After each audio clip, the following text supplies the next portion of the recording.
Well, folks, I think I found it. I think I found a streaming platform to do NFL games that might be worse than Peacock.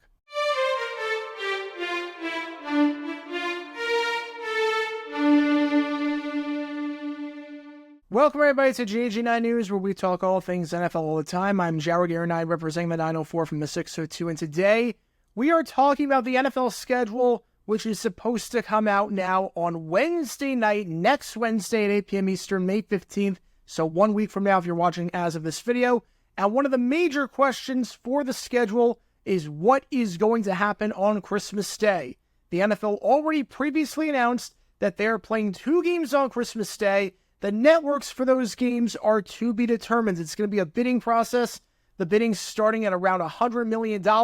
I think it's going to get up to $200 million, something crazy like that. I did a video about that. Go check that out if you haven't already. I'll leave a link in the upper right corner and a link in the description down below. But you think of the usual series, you think CBS, you think NBC, you think Fox, you think those networks and some streaming platforms, maybe like Peacock and Prime. But now a wild card might have entered the mix. And by a wild card, I mean a company that has never broadcast an NFL game before.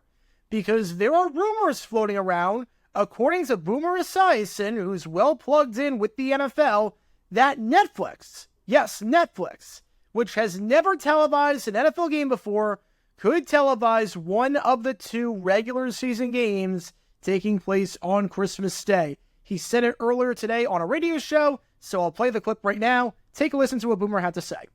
And Netflix has about 270 million subscribers worldwide. Right. And this is why I believe that Netflix, are you ready for this? Yeah. What I think is going to happen. Mm-hmm. Could be wrong, but I don't think I am. All right.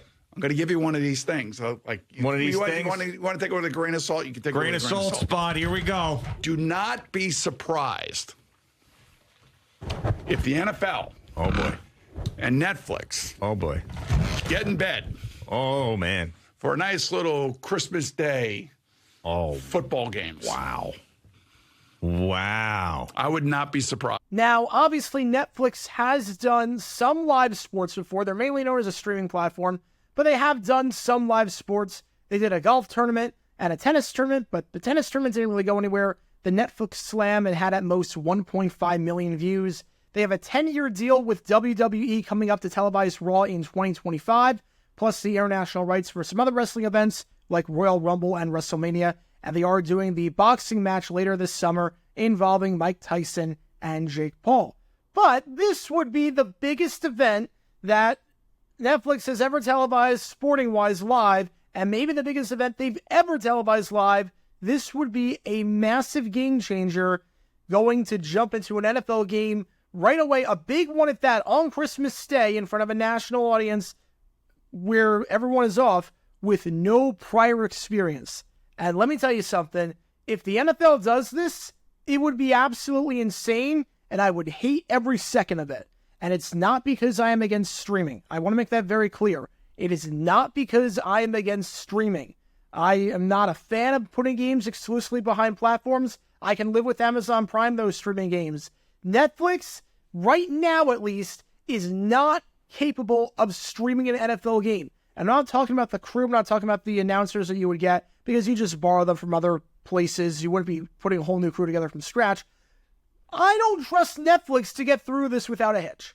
If you put the game on Netflix, I am not 100% confident that the game is going to actually be able to be televised. And that's a major problem. That's the number one thing I look for when I watch a game, is can I actually watch the game? Because Netflix has not done a whole lot of live events before. They have really not done many live sporting events like a lot of these other platforms. But when they have done live events, they've been disastrous. Absolutely disastrous. And if you watch Love is Blind, you know exactly what I'm talking about. I do not watch that show, but I have a ton of friends that watch that show. And let's just say that they are usually furious at Netflix when it is time to air the live reunions. Season 4 of Love is Blind 2023, the reunion was supposed to be live. Guess what happened? It wasn't live. There were technical difficulties. They tried putting it on for an hour. It didn't work, so they ended up taping it, and then they just put the special on after it was pre-taped. So that was a disaster. And then it happened again with Love is Blind Season 6 1 year later this year, just a few months ago. There was a 75-minute delay with Love is Blind. It took a while for the show to start. People were freaking out. They were wondering if everything was working on their Netflix side, if it was an internet issue. No, it was a Netflix issue. Yet again, they botched the live event. So their two biggest live events were Love is Blind Season 4 reunion and the Love is Blind Season 6 reunion, and both of them had technical difficulties. That's a bit of a problem if you ask me. And keep this in mind. Love is Blind Season 6 reunion versus an NFL game? It's like night and day in terms of the ratings. It would be even worse for an NFL game. Love is Blind Season 6, we have some viewership data. It was a 75-minute delay plus a 90-minute show. So the broadcast was 165 minutes long. According to reports from Deadline, there were 1.5 billion minutes that were viewed. They don't do it by how many viewers tuned in, but how many minutes were watched. 1.5 billion minutes were watched across the series from March 4th through 10th. Now, 1/3 of those came from the reunion, so 500 million minutes came from the reunion. Half of the viewership came from the live show the day that it was released. So if we do some simple math, 500 million, divide that by 2, you get 250 million minutes. Now, obviously, not everyone's watching the entirety of the special. However, if we average that out, 250 million minutes divided by 165 minutes, which was the length of the Season 6 reunion with a 75-minute delay plus the 90-minute show, that's an average of 15 million viewers. That's an average of 15 million viewers at any given moment were watching live the technically plagued Love is Blind Season 6 finale/reunion. NFL game on Christmas Day, the average audience is 30 million people. It's double that. It's double that. And Netflix had issues with a reunion that was in their own studio, in their own set. They had trouble, technical difficulties there. What about in a remote location like a stadium, where it's not a Netflix environment, where they can't control everything, where there's going to be moving parts? You really think that Netflix can pull this off? They haven't pulled off anything live. Even their golf tournament, the super low-stakes Netflix Cup, was plagued with technical issues. Absolutely plagued with issues. You look at what happened with the Netflix Cup. You look at that golf event that they aired. It was plagued with technical issues. It was panned for how much of a disaster it was on the production side. This review coming from What's on Netflix, which basically sums up everything that was wrong with the event from a technical standpoint. It said there was a significant part of the stream where you wouldn't see the scoreboard, you wouldn't see some basic stuff you see during a golf event, and the audio was a technical blunder. There was crackling audio, whispers on a hot mic, everyone talking over each other, audio coming from the second duos while you're watching the first duos tee off.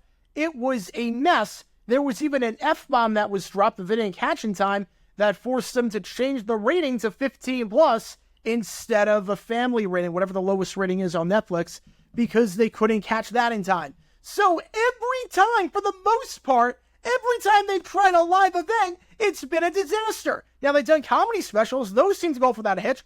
But there's a difference between a comedy special / a roast and a reunion or a sporting event. And it seems like every single time they've tried that, they've dropped the ball. And these are super, super low-stakes events. Not an NFL game that will have playoff implications, since it will be in the penultimate week of the season and is projected to get 30 million viewers, which is way more than Netflix has ever gotten for a live event.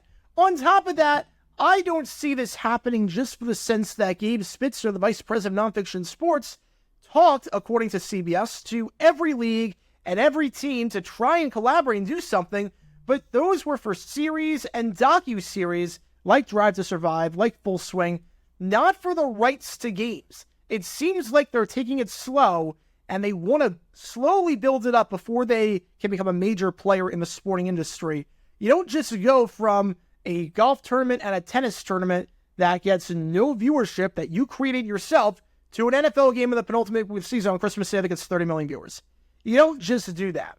And on top of that, CBS also said that it seems like Netflix is taking that slow, disciplined approach. Said Tad Garson, the president of Excelsior Sports and Entertainment, which is a consulting and marketing company. He said the discipline that they have shown about what they're either creating or acquiring and not deviating from that has been fascinating to watch so far. But it doesn't seem like they are doing live sporting events. At least if they're going to, it's going to be slow and steady, with obviously WWE coming up with some one-off fights, not an NFL game where they have no experience broadcasting football game with 30 million people watching, especially because most of their live events that they've done, again, they haven't done a lot, but it seems like most of the time, it's more often than not, that they're plagued by technical difficulties. So I'm not sure this is the right move for the NFL if they're going to do it. I'm not sure Netflix is going to do it. Again, this is coming from Boomer Esiason. It's not coming from Schefter or Rappaport or anyone on the NFL side or anyone on Netflix's side. It's coming from Boomer. He thinks he's actually pretty confident that Netflix is going to end up getting a game on Christmas. We'll see what happens, but I would be very, very skeptical about this because here's the thing again. I'm not crazy about streaming, but I can live with it. It's 2024. Again, I'm not crazy about it, but I can live with it. My issue comes with having to pay. It doesn't come with being able to watch the game. I never, ever doubt with Amazon Prime on Thursday Night Football that I'm not going to be able to watch the game. Based on Netflix's history, I am very terrified if they get a game that I will not be able to watch it. And that is a major, major problem. And the fact that there are doubts about that does not bode well for the NFL if this is the route they want to go. But money talks at the end of the day. If Netflix has given them $300 million, $250 million to do this, of course the NFL is going to say yes. But I guess we'll just have to wait and see when the schedule comes out Wednesday, or probably some games are going to leak on Tuesday and maybe Monday before that, what the Christmas schedule is going to be. But Netflix is apparently in the running, and Netflix is apparently, according to Boomer, going to get one of the two games. But again, based on their life history, not crazy about it. But what are your thoughts on Netflix possibly getting a game? What are your thoughts on Netflix foray into live sports and live events? Do you think this could work? Do you think this might not work? Let me know your thoughts in the comments down below. And that's going to do it for this episode of JG9 News. Be sure you like and subscribe. It helps the channel out a lot. And be sure to check out my main channel, JaguarGator9, where we talk all things NFL history all the time. Until next time, this is JaguarGator9 signing off. And as always, go Jags.